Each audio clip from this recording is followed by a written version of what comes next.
All right. Well, I think we're going to go ahead and get started, and as people come in, we can let them know what's going on. All right. Well, hello and welcome everyone to tonight's workshop to learn about restorative justice practices in prisons. My name is Lindsay. I'm a third-year student here at Sonoma State, and I'm studying psychology or sociology, and I'll be your host today. Our facilitator is Shannon, and she's a senior and will graduate with her BA in psychology this May. She'll be enforcing our ground rules to keep the Zoom a safe space for all in attendance today. More people are coming in. All right. So I'd like to go ahead and lay some ground rules before we get started. You can see them in the blue box over by Caitlin's screen. So we need please be courteous to others and avoid inflammatory language. Speak from your own perspective. If you disagree with an issue, address the issue, not the person presenting the issue. We will not tolerate any derogatory or hateful language. Please avoid speaking over each other. Respect other people's contributions and be mindful of time and allow others to speak. The consequences of violating the ground rules tonight will result in removal from the session. And I'd also like to acknowledge the land that Sonoma State is sitting on. Long before California, Sonoma County, and Sonoma State University, the land around us was inhabited by indigenous peoples collectively known as the Coast Miwok and Southern Pomo. Now they are formally recognized as the Federated Indians of Great and Rancheria and chaired by Greg Saris, who also holds the Great and Rancheria Endowed Chair at SSU.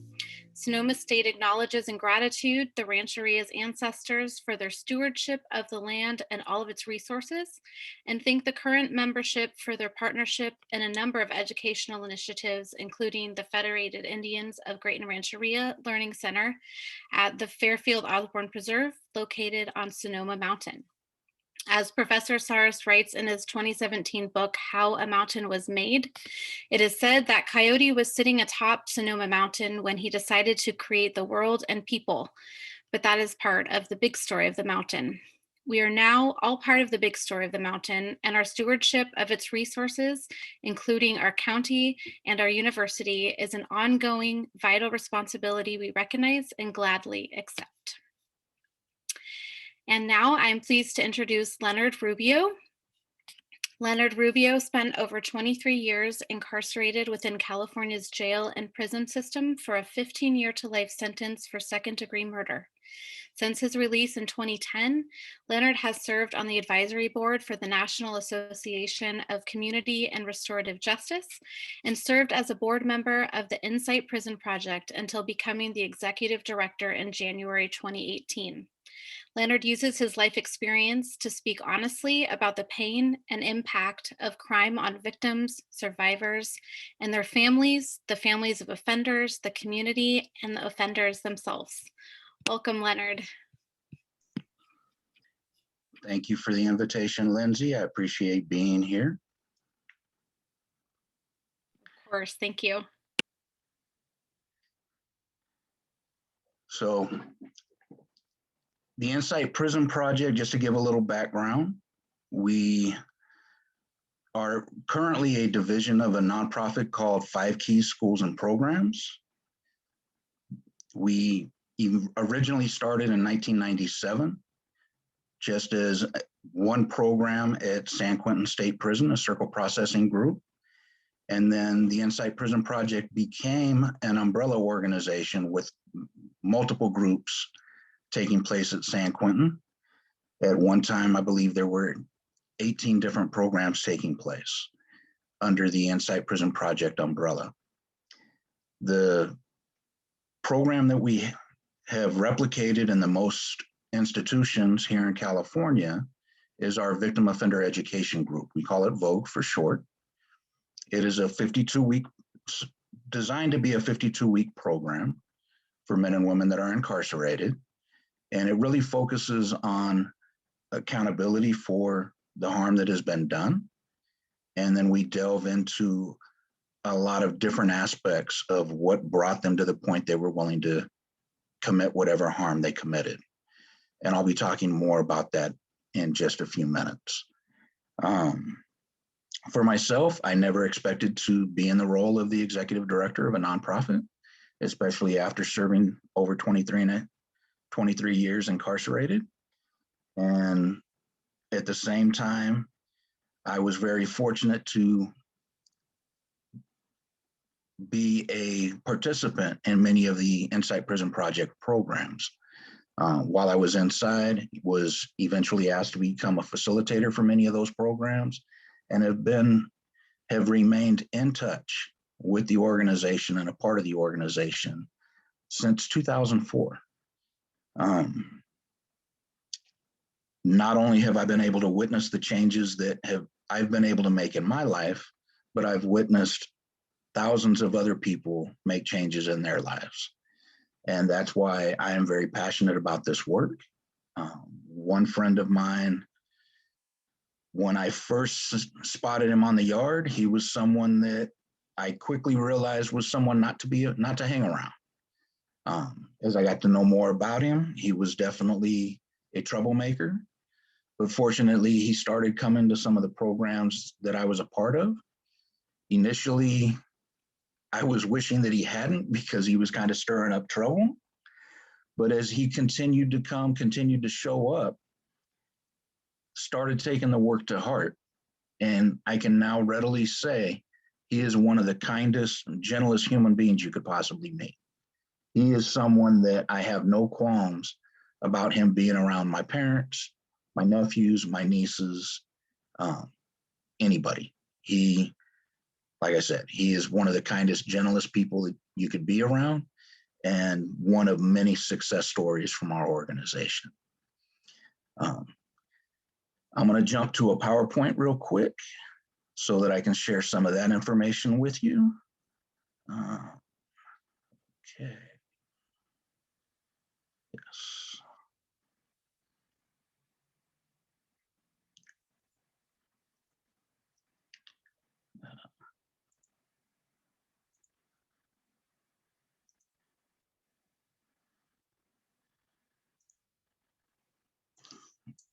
Okay.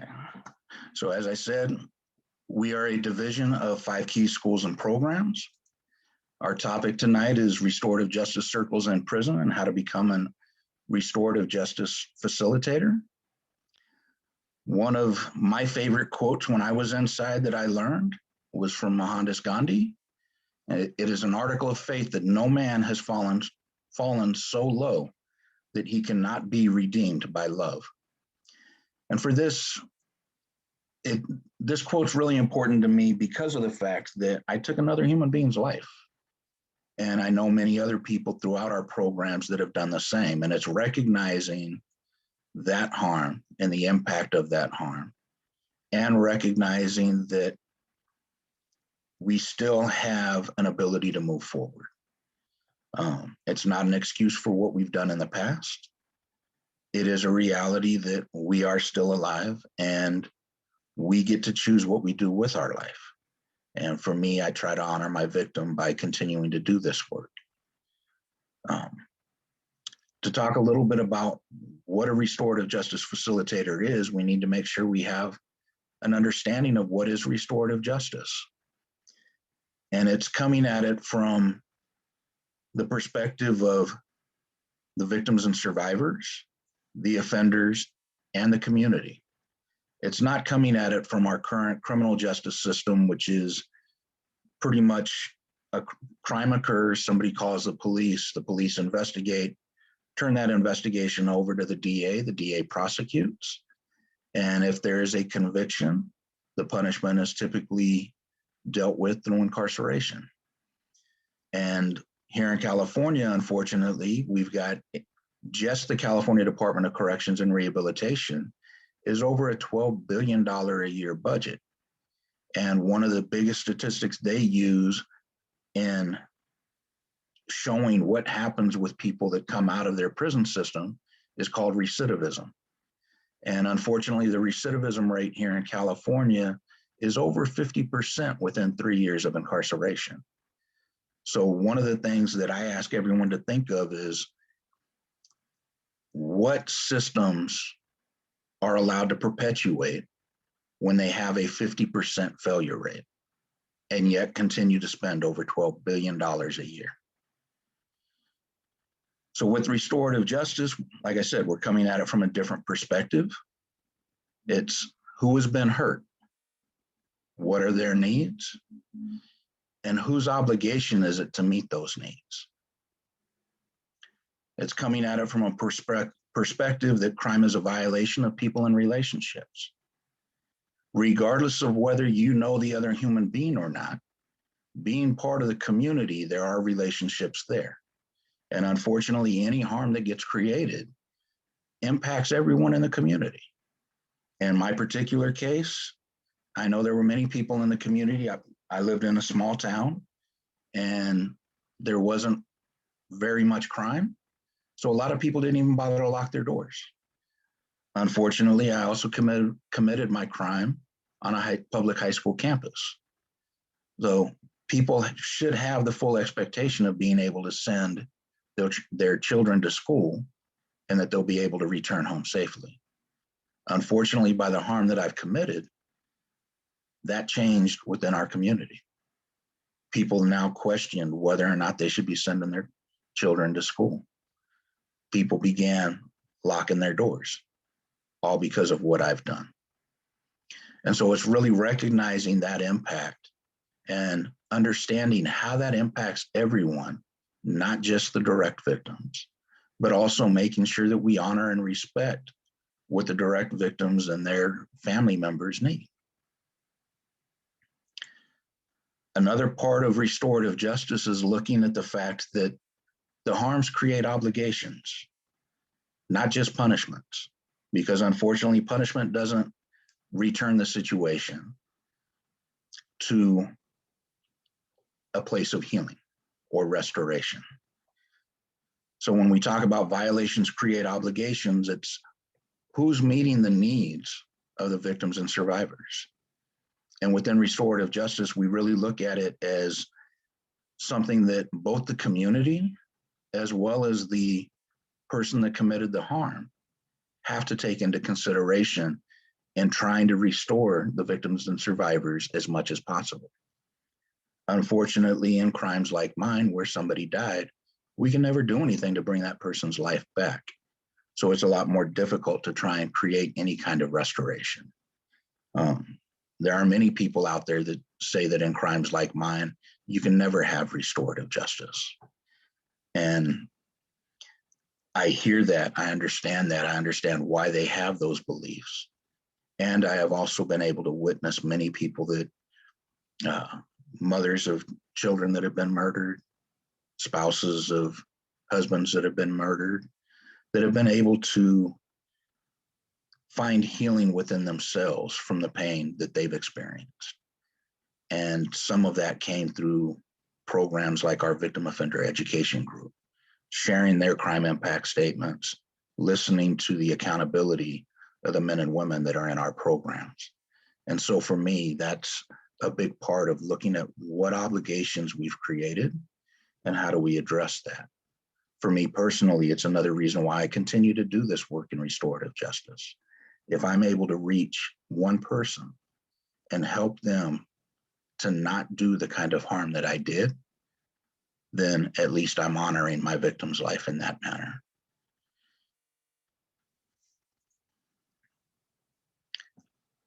Again, justice involves victims, offenders, and the community in an effort to put things right. It's easy when we start looking at things like property crimes, theft, graffiti, it's easy to restore those. But when you're talking about physical harm and the emotional harm that can be done, those are a lot more difficult. And the central focus of restorative justice is looking at, again, what are the victim's needs? What is the offender's responsibility for repairing the harm? And a big reason we look at this and why we include the community is that eventually that person that committed the harm is going to be returning to our community. Who do we want that individual to be at that time? For me, I know many of the people that I collaborate with through other community-based organizations talk about being prison abolitionists, wanting to do away with the entire prison system. I myself, I'm not a prison abolitionist. I believe we need drastic reforms. Things need to be changed in many different ways. And at the same time, after serving 23 years, there's people that I've been able to witness that 20, 30, 40 years in prison, they're still wanting to be involved in prison violence. They're still wanting to practice things like drug addiction and other issues that I don't want them living next to me, and I don't want them living next to any of you. And so for me, we do still need institutions to deal with those kind of situations for the safety of the public. And at the same time, there are many people that, if given the opportunity to come home, will be as successful as I've been, and more so. And I'm grateful to see people coming home on a regular basis and being able to be a witness of their success. One of the things that also comes up with restorative justice is that there's a lot of organizations that want to use the term restorative justice. And what I want to talk about it a little bit is that looking at it from all three perspectives, it's that place in the middle where all three are overlapping is where restorative justice is actually taking place. A lot of those can be things like victim offender dialogues, sentencing circles, circles of support. A lot of different opportunities where you're bringing in the survivors, community members, as well as the person responsible for the harm, and all of them are working together.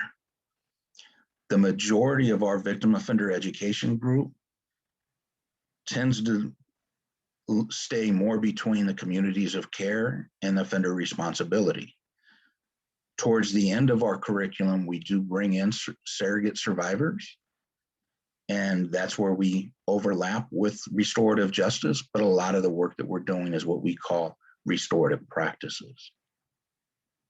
One of the other things that we found in doing this work is a majority of the men and women that we serve, they were hurt at one time. And that's not to excuse any of the things that they've done, but it's to recognize that hurt people hurt people. And it's how do we address those traumas? With our victim offender education group, as I shared, it was designed to be a 52-week program for 8 to 10 participants with 2 or more facilitators. Best practice is for us to have 4 facilitators. 1 seasoned outside facilitator that has been doing this work for a while, 1 outside facilitator in a training seat that has gone through the 2 different trainings that Inside Prison Project offers, and they're now learning how to do the work inside the prison and the circle as well. And then also 1 seasoned inside facilitator, so someone that has already gone through the victim offender education group themselves, and then were recognized as someone that was doing this work and helping hold other people accountable, and having them step up and become another inside facilitator. And then 1 more inside facilitator that's in a training seat. So someone that's a recent graduate of the Vogue program that, again, has been recognized as someone that would be able to do this work and help other people. The Vogue group itself typically takes about 2 years because of many different factors within the California Department of Corrections and Rehabilitation. One example of that is that they frequently have more than 10 participants. And in some institutions, they've even tried to put as many as 20 participants into our cohorts. And if you double the number of people, because we are a circle process group, you're now doubling the amount of time it's going to take to run the group. And sometimes the administrators don't want to hear that part. And so that's what we deal with, but we try to find a way to keep things moving forward. The victim offender education group curriculum is divided into 3 main areas: offender education and accountability self as victim. That's the very beginning of the program. Second portion is victim impact and sensitivity. And the third is relapse prevention and the victim offender dialogue with the surrogate survivor panel that I mentioned earlier. With that first section, offender education and accountability, self as a victim, one of the first exercises after we develop what we call a safe container, and that's someplace where you're able to bring the entire cohort to a point where everyone feels comfortable, because they're going to be sharing some very sensitive things about their life. You hear people talk about wanting to be tough on crime. One of the things that I talk about with our Vogue program, and I've heard other participants talk about, is how tough the Vogue curriculum is, because we are literally asking people to look at the worst moment of their life. Most of the people in our Vogue program have committed murder, and we're asking them to look at that moment over and over and over and tear each little part of it apart to understand how they came to a point they were willing to do that. A big part of that is looking at what was their part in it. And part of that is also recognizing, like I talked about earlier, hurt people hurt people. When have they been victimized? And was their victimization a part? Did that play a part in them moving to the point where they were willing to commit that crime, commit that harm against someone else? And one of the first exercises that we do is what we call the crime impact statement. What happened that day? What was the impact on the victim? What was the impact on the victim's family, on the community, on the offender's family, the offender's community? What was the impact on the offender themselves? What was the result of the crime? And one of the other questions that most people have not even considered is, what do you need for your own personal healing? Sadly, most of those questions are seldom addressed in our current criminal justice system. I think it's somewhere between 97 and 98% of all crimes are adjudicated through a plea bargain. So the truth doesn't necessarily come out. And when we go to a trial, because we have a system of prosecutors trying to get the highest conviction they can, and defense attorneys trying to get an acquittal or trying to get the lowest possible conviction, again, the truth often doesn't come out. And so asking those questions, bringing people to understand what exactly happened and what they need for their own healing, is a huge part of the work that we do. And then it's also looking at things that happened in your childhood. What did you get from your parents that you needed? What did you get that you didn't need? How did that impact you? What's the difference between guilt and shame? And understanding that we've committed some kind of harm. There's a reason to feel guilt. There may even be a reason to feel shame. And at the same time, understanding how to be able to let go of the toxic shame that can spiral one of us down to where we continue to do harm to other people or to ourselves. And how do we break that cycle? Among the victim impact and sensitivity exercises, we go into understanding who that other individual was. What were some of their characteristics? Who were the victims? And we have one exercise specifically dealing with who are the victims, where we ask people to write down the names of all the victims they can remember. And when we're talking about victims, we're not specifically talking about just the person that physical harm was being done to. In my situation, some of the people that I also had to name were the first responders, the coroner, the people in the emergency room. I was a lifeguard and taught swimming lessons at the city pool. There were parents that had to tell their kids what I did, recognizing the impact on them. Those are just some of the things that we've got to go into to really look at who was impacted by our crimes. This work can be very difficult.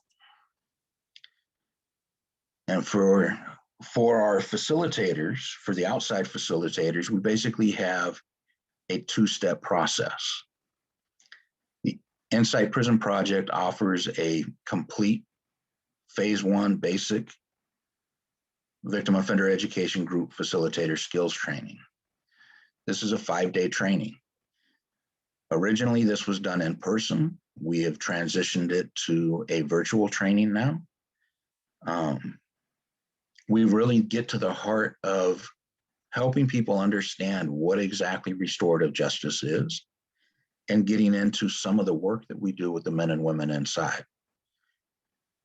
Part of what happens in this training is that people do some of the exercises from our curriculum on themselves to recognize where have they been harmed, what harm have they done to others. And part of that is also to look and see who's going to be able to communicate those things, who's going to be able to hold other people accountable. Unfortunately, this kind of work isn't always easy. I mean, we're talking about hearing people's stories that can be pretty horrendous. And just because someone has a desire to do this kind of work, once they go in and start hearing some of these stories, sometimes some of their own personal issues come up, some of their own previous harms come up. And as an example, we've had people that have gone through both trainings, and when they went in and they started hearing some of the crime impact statements, they realized that emotionally they couldn't handle that anymore. And so they had to back out of the cohort they were a part of. That then creates a scramble for the organization to find someone to fill in that spot. But we don't want to send someone in that is not going to be able to hold the space, hold that safe container for the men and women that we're serving. That's the biggest thing about doing this work, is making sure that we honor the space that we're in and honoring our participants. We don't want to do more harm to anybody. I mean, asking them to look at the worst moment of their life is bringing up harms for many of them. And we're not doing that just for the sake of doing it. We are doing it so that they understand how they got there. Because if you don't understand how you got there, you're more likely to continue to do the behavior that will cause that kind of harm again. The second phase is an intensive curriculum and implementation training. That we are still going to have to do in person. That is when we have the participants in the training act as a facilitator throughout the training, facilitating different parts of the curriculum, getting feedback from our trainers as well as from the other people, the other participants in the training, to understand how effective one is in doing this work. And again, it's also looking at behaviors and the personal issues that individuals have that create a situation where they could be an effective or ineffective facilitator. I mean, I know some people that their heart was in the right place. They wanted to be able to facilitate this work. Unfortunately,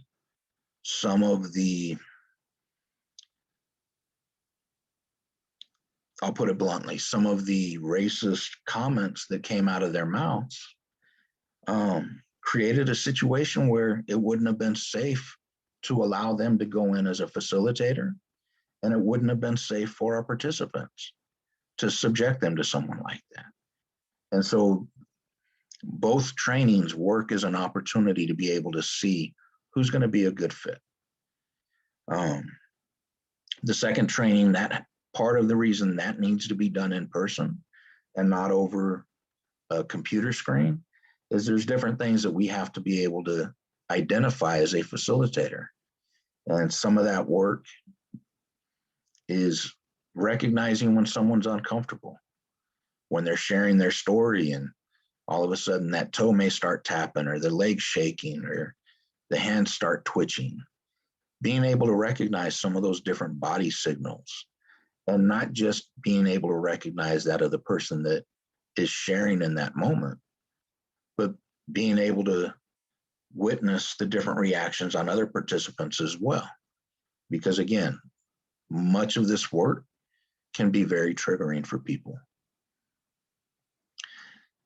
And again, a big part of doing these trainings and looking at the facilitators is who has done their own work. We can't have somebody come in that has this belief, one that has a belief that they're going to come in and save people. One thing we are very clear about, we can't save anyone. We come in, we present the curriculum, we present the different tools that we have found that have worked. But it's up to each individual how they show up and what commitment to the work they choose to do.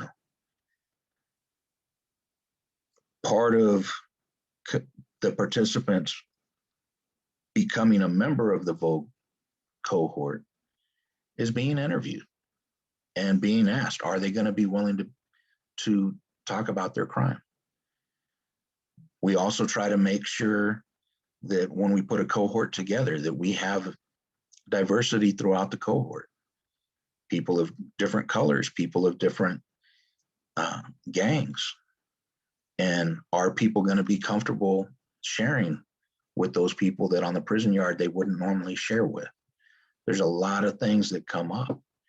And it's making sure that people are willing to be accountable and be honest. With our inside facilitators, as I shared earlier, it's that they've completed the Vogue curriculum. At some institutions, we have added an additional program called Next Step, because I happen to be in the second cohort of the victim offender education group, and we wanted to be able to go deeper. And with each cohort, people continually want to be able to go deeper and gain this understanding into themselves. And so at a couple of institutions, San Quentin and RJ Donovan in San Diego, we have Next Step groups. And then at San Quentin and RJ Donovan, we also have facilitator training for our inside facilitators. At some of the other institutions, we haven't been able to implement facilitator training yet for the inside participants, but we identify people through the Vogue cohort that we think would be able to work, and we ask them to step up, and they fall into a training seat with the outside facilitators that come in. Some of the predominant themes of our Vogue program are identifying and addressing unresolved trauma, understanding issues of attachment. That's one of the things that we've really got to work with a lot. Many of our facilitators are women that are coming into male institutions. And with the limited contact, there's often an attachment that gets formed from some of the participants to the volunteers. And one of the things we always have to be very aware of is what the institutions call overfamiliarity. That will, if the institution believes there's overfamiliarity taking place, that can result in the participant in the program being taken to administrative segregation and or transferred. And it can result in the volunteer not being allowed to come in anymore, and could go as far as closing an entire program down. So those are things that we always have to be aware of and be able to watch. Other parts of the work is connecting feelings and emotions with real stories. the experience of being witnessed in their truth and bearing witness to others. Oftentimes, the men and women that we deal with, that we work with, they haven't had anyone that has heard them. And then understanding the impact of their actions on all of their victims. What comes out of this? We see an increase in insight, particularly with regard to the underlying causative factors of the crime the individual committed, improvement in critical thinking, a decrease in violent or negative behavior and acting out, better understanding and experience of the mind-body connection. Part of the work that we do is being able to recognize those different body signals that come up when we get uncomfortable. Increased empathy and compassion, conflict resolution skills, improved communication skills, healthier relationships with family members, friends, and their community. When I was inside, I was able to witness in the visiting room many of the men at San Quentin that would take this work and then go into the visiting room and share this with their family. And I've been able, since I've been home, a little over 11 years now, I've heard many family members talk about the changes they've been able to witness in their loved one that was incarcerated, and how the changes they brought with them have allowed their family to find healing. One of the things that was released last year was a documentary that was started in 2013 called The Prison Within. They started filming in 2013 at San Quentin. They completed filming at the end of 2019, and it was released in January of 2020. You can catch this film on Amazon Prime. If you have Amazon Prime membership, it is included with the membership. Otherwise, you would have to rent it or purchase it. But I want to show a quick part of the trailer so that you can see some of the work being done within our groups.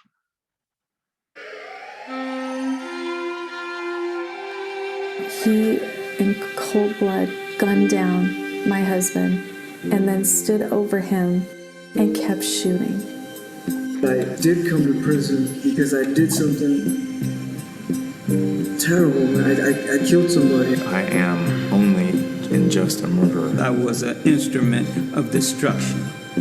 I am a conservative hardliner. I got the death penalty. I got what I wanted. Nothing changed. I didn't feel better. It didn't work. Coming to San Quentin, though, is actually what put everything in perspective. It's really about being on a journey together to connect the dots of their lives that led to a crime, to walk deeply and profoundly in accountability. I'm sorry for taking your son.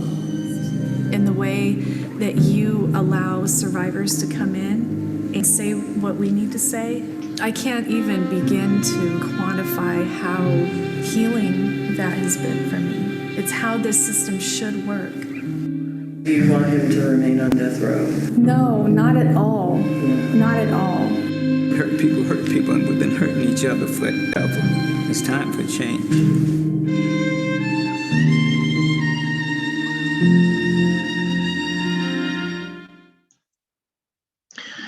The flip side of that statement, hurt people, is that healing people heal people.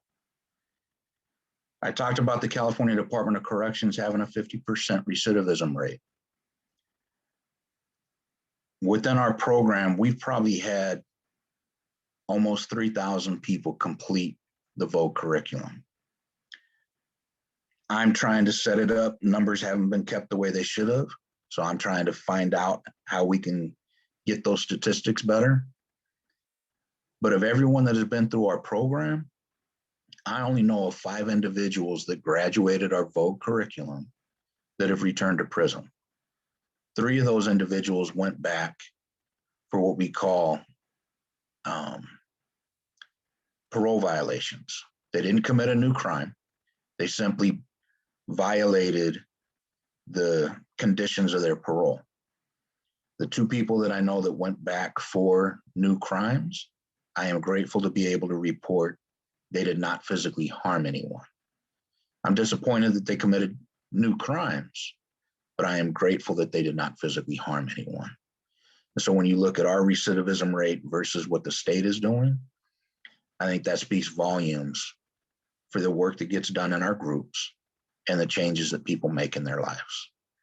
And so one of the things that I'm hoping can come out of tonight is that maybe some of you decide to reach out to me and become a Vogue facilitator. Most prisons are in the middle of nowhere, so it's very difficult to find volunteers that are willing to go out there, but there's a need.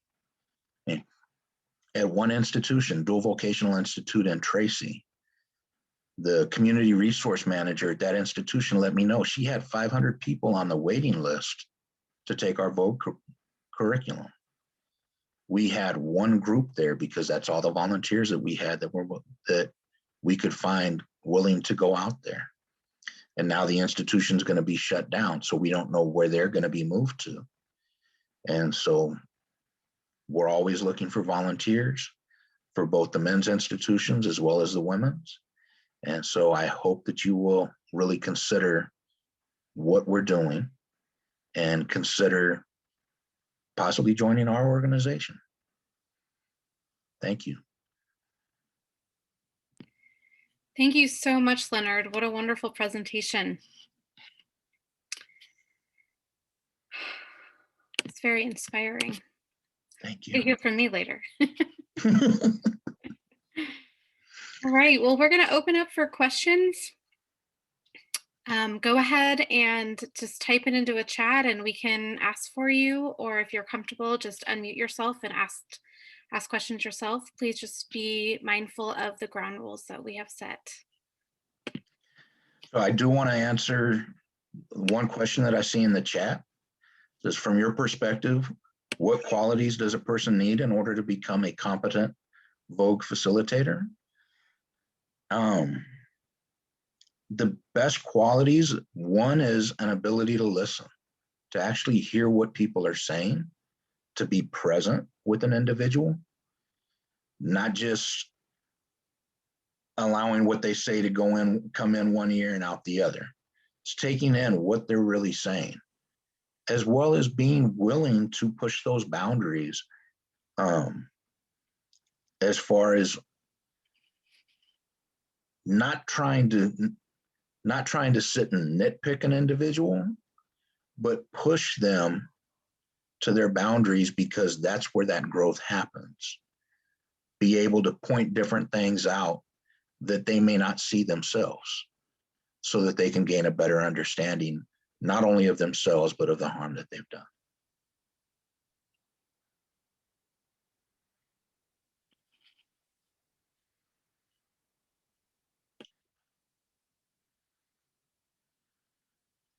Any questions? Looks like we have a question and a comment from Kalia, if I'm saying that right. I have a comment and a question, which is a surrogate victim someone who has been a crime victim in a different context than a specific cohort, or someone trained to stand in the role of a victim so that the healing process circle can get completed? Great question, Kalia. When I speak about someone being a surrogate victim, within our Vogue program, the California Department of Corrections and Rehabilitation will not permit us to bring in their direct victims. That can take place in what's called a victim offender dialogue. That is a separate process that is very detailed and can take quite a bit of time of putting that together to make those happen. We've had a couple of volunteers that had victim offender dialogues with the person that did harm to their loved ones. Those individuals had not been through our Vogue program, and they had very rough time dealing with the outcomes of those VODs. And then they came and they experienced our Vogue program and the accountability that the men and women in our program offer. And it was very different for them. They actually found healing in that process.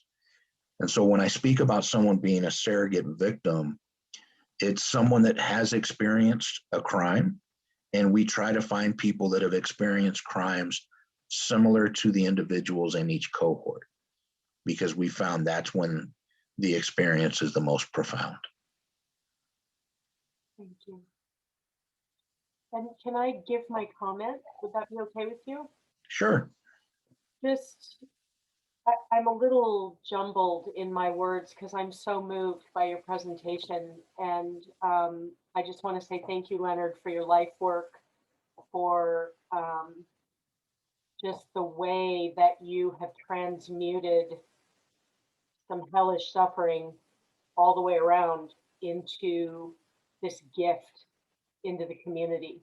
And I received the gift. I have some experience with extreme life. And I was so moved. Like it's just exquisite, like the principles that you're working with and the way that the victim of harm is first honored by looking for needs and responsibility, but then also the one who has harmed, who has done the harm, is also honored and held in their humanity. And it's like medicine for the world. And I received the medicine tonight in a way that healed me personally. So I just wanted to speak that into our circle with gratitude. Thank you for coming to speak with us. Thank you. Thank you, Kalia.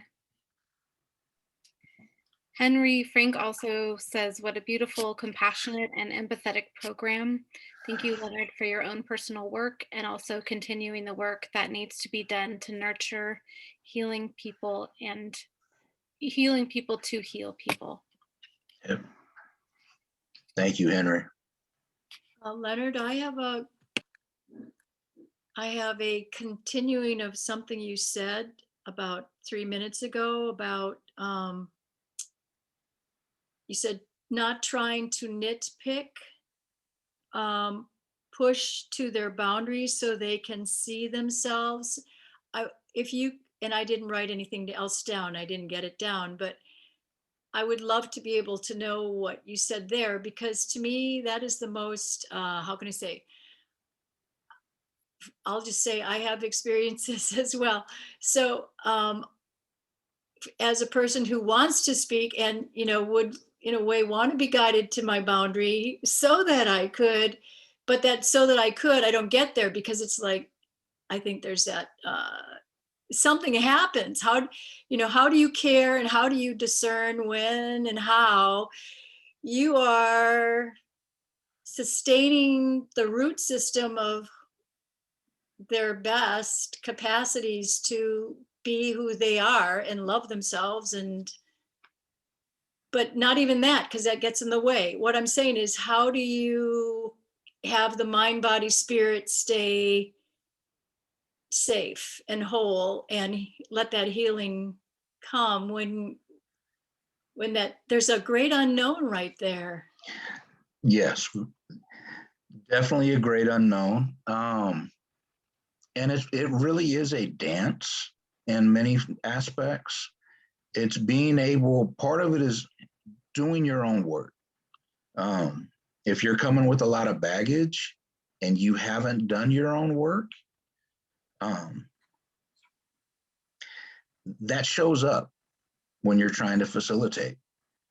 And at the same time, the other part of that is being able to recognize that if you dig too far, if you push too much, you can send somebody over that edge to where they're now re-traumatized again from whatever they've experienced.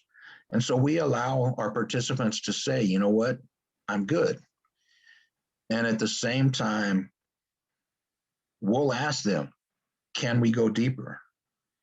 And if they give us permission, we'll push them to that edge. And part of it is reminding them, the only reason we're pushing you is so that you can see a little more. And being very open with them and honest with them that we're not here to do you any harm. We're here to to walk with you in this process. We're here to meet you where you're at and walk with you in this process, and reminding them always, we're not here to fix anybody. We can't. It's completely within themselves. They have the answers. They know what they need. They know what those answers are, and it's helping them to be able to see those and bring those out. And so it really is a dance.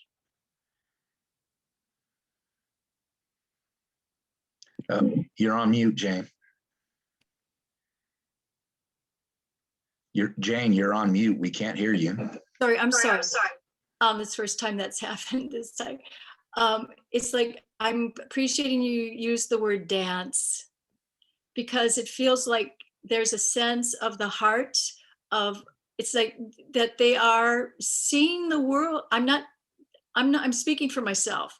It's like to see the world in a whole new way, that I can live with myself and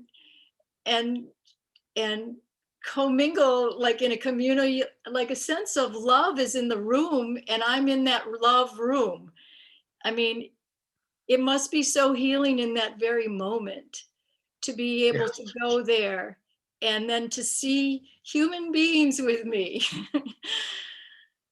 instead of seeing it myself and not knowing whether I'm, if I'm even going anywhere. But when I see that I'm with a person and I see that person, it must be so completing inside. That's my, maybe my own dream to feel that way in my own life. But this work is definitely amazing. It can be very emotionally trying because of this many stories that we hear, but being able to see people have those aha moments and be able to have those healing moments. One of the things I've been able to witness is many individuals that for the first time in their life, for a man in a prison to admit that they were sexually harmed as a child, where they're taking the risk of letting people know that they were a victim in a place where you don't want to be seen as a victim. But they were willing to, they felt the safety of that safe container I talked about and the trust in the group, that they were also willing to share and discuss how that impacted their lives. And that's just one of many examples. Another example from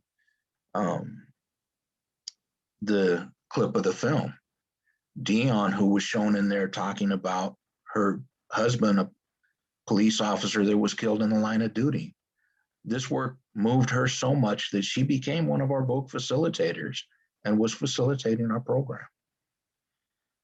That to me is just one of many examples of the work that gets done, not just for the men and women that we serve, but for the people that we work with as well. And I saw Caitlin's hand.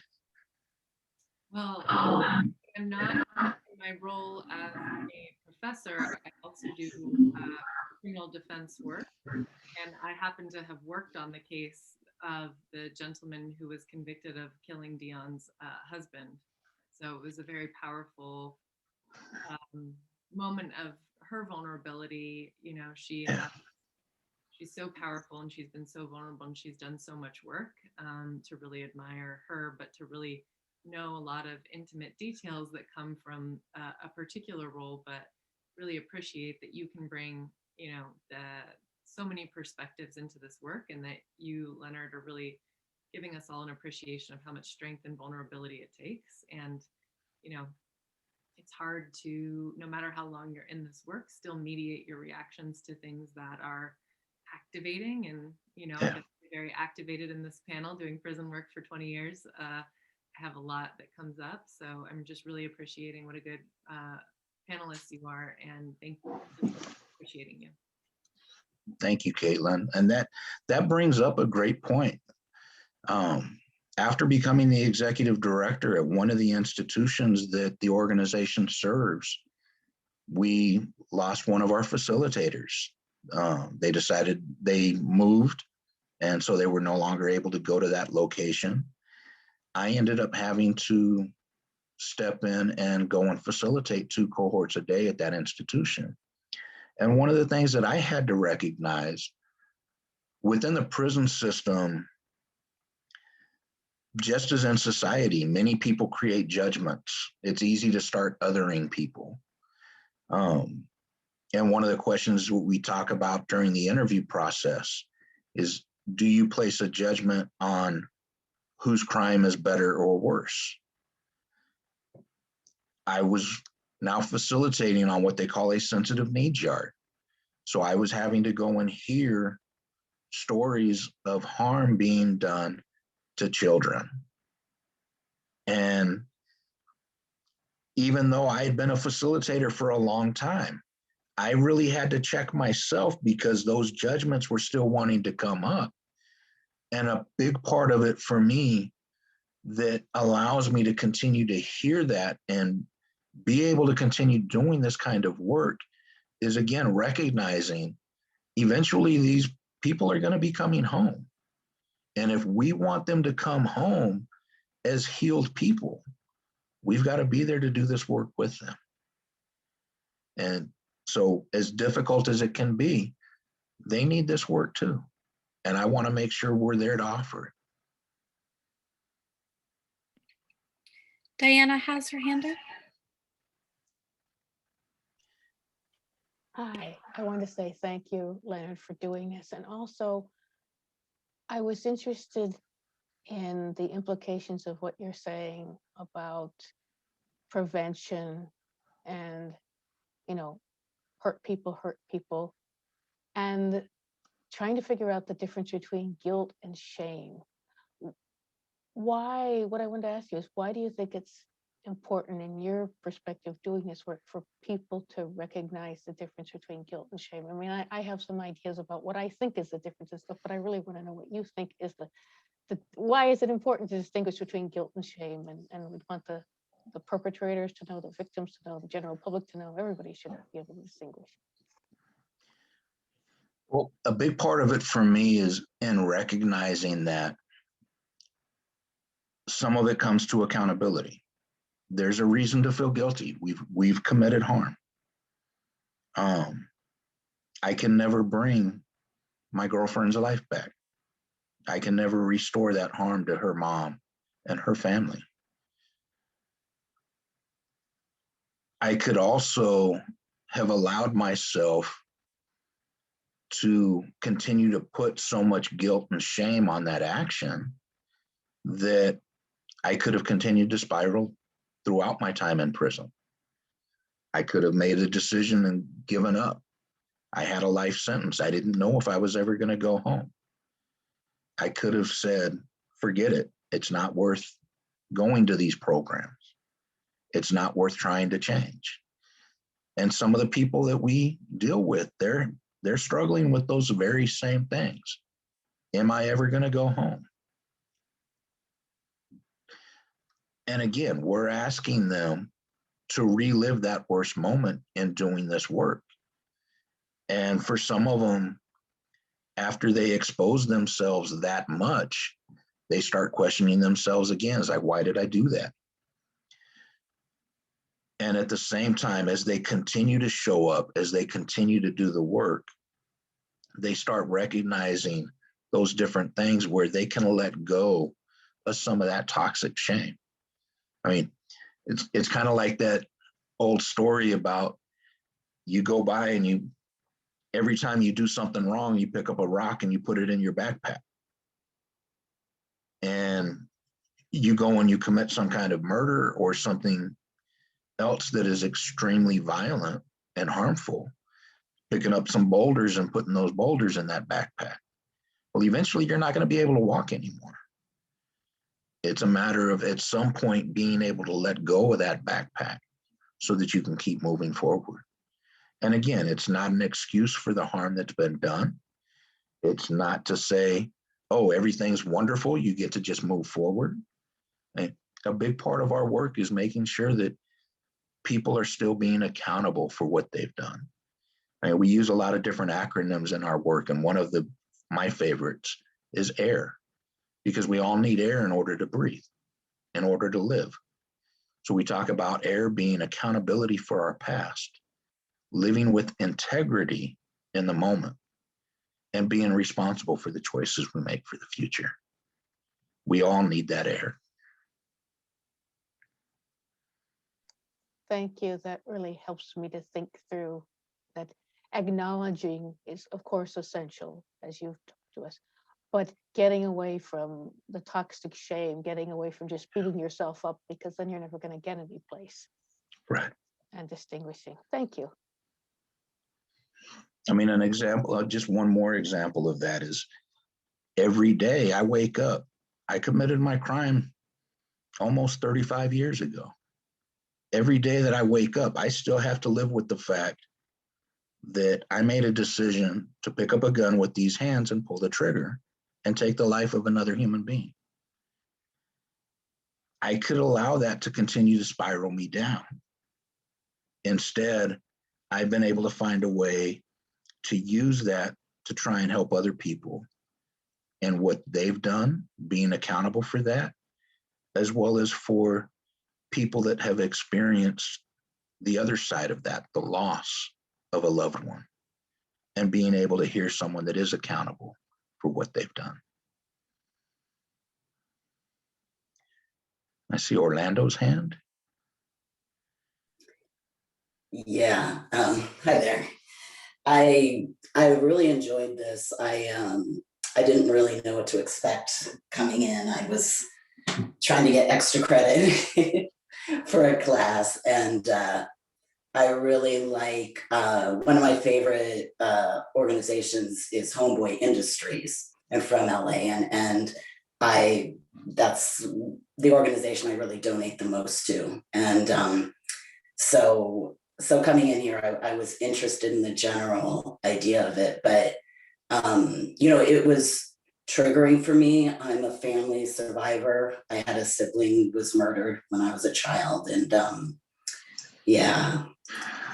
And it's really shaped every aspect of my life, my ability to trust the world, my whole family. It's such a family, such a wound to the whole family system. Yeah. And I just wanted to say that hearing you and hearing your story, you say that you can't bring the victims back, and that's true. But, hearing you tell your story is also healing for me. And I just wanted to acknowledge that. Thank you, Orlando. Yeah. Yeah, Father Greg is one of my favorite people. I've got him on my phone. Anytime I need him, I can reach out. And I'm happy to say that about 11 years ago, they actually had some of our trainers come down and train some of their people to run the victim offender education group down there. And I was there a couple years ago and met some of the people that were able to go through that. And they were talking about how they want to get it started up again down there. So hopefully we'll be able to reestablish that there as well. But thank you. Thank you so much. We're running out of time, but we have a couple more questions, Leonard, if that's okay with you. Sure. Okay. Kalia asked, do participants have each other's backs outside the circles? Like, can insiders walk safely after self-disclosure? And is the program respected inside? The program is very respected inside. One of the things that I have been honored to witness at many different institutions, not only have I heard it from the participants, but I've also heard it from administrative staff talking about the changes that came to the prison yard after our program came and people started getting involved in it. And another big piece of it, I talked about how our cohorts, we try to make sure we have diversity. Oftentimes on the prison yards, particularly here in California, people divide up by their ethnic group and then by either a gang or a geographic location out of safety. There's safety in numbers. And by having that diversity within our group, people are often talking with people that outside of the group they normally wouldn't. And as they build those relationships, they meet with each other on the yard and they have those conversations. They continue those conversations. Another big part of why we are so adamant about having inside facilitators in the group. Our volunteers are typically only there for 2 hours a week. And so when they leave, if there's questions that come up, if there's emotional issues that come up, our volunteers aren't there to be able to address those. But by having the inside facilitators, our participants now have someone that they can go to during the week to address any of those things that may come up. And then at places like San Quentin and RJ Donovan, where we've had the program going on for years, we have an entire community of participants that will support one another throughout the process. So that's one of the things I'm very happy that I've been able to witness and hear about from all different sides. That's wonderful. Thank you so much, Leonard, for being here today. It's made such an impact, and not only this project, but just your presentation today. So thank you again for being here. You're very welcome. Oh, I did see one more question that I'll just answer real quick. Sure. I see, is there spirituality of any kind in this program? We come to this work mind, body, spirit. We don't promote any kind of religion or spiritual belief one way or another. We accept everyone wherever they're at. And at the same time, oftentimes different people's spiritual beliefs come out in the work that we're doing. I was born and raised, and I still practice Catholicism. And a lot of that leads me in the work that I do. And at the same time, I can bring that to this work while not trying to change someone else's belief system. So it's always about meeting people where they're at and moving forward from there, trying to bring that healing. And we don't say healed people because healing is a process. It's not something that's ever really complete. I've spoken with a lot of survivors and I've particularly heard, unfortunately, law enforcement or even district attorneys that have talked about, oh, there needs to be closure. And in some cases, there's never going to be closure. And it's an ongoing process. So for me, it really is about healing people. We continue to heal ourselves. And in doing so, we're able to heal those that were around as well. So thank you all for taking the time to join us. That's a beautiful place to stop. Yeah. It's weird. And I really do want to, on behalf of Social Justice Week and the Social Justice Organizing class, thank you for coming with such a powerful presentation for us tonight and educating us on how we can help in the process of restorative justice. And I want to thank Professor Henry for leading our class and my fellow social justice students and our host this evening, Lindsay Durrett, and everybody that attended. Thank you so much for joining Social Justice Week. Yeah, thank you very much. And I put my email in there in case you want to reach out to me directly. I do want. Thank you. And please fill out the evaluation form. It's on our website, and it was also linked in the chat. This is how we get our funding so that we can continue to hold a Social Justice Week at Sonoma State. Thank you so much, everyone. Thank you, everybody. Have a great night. Thank you.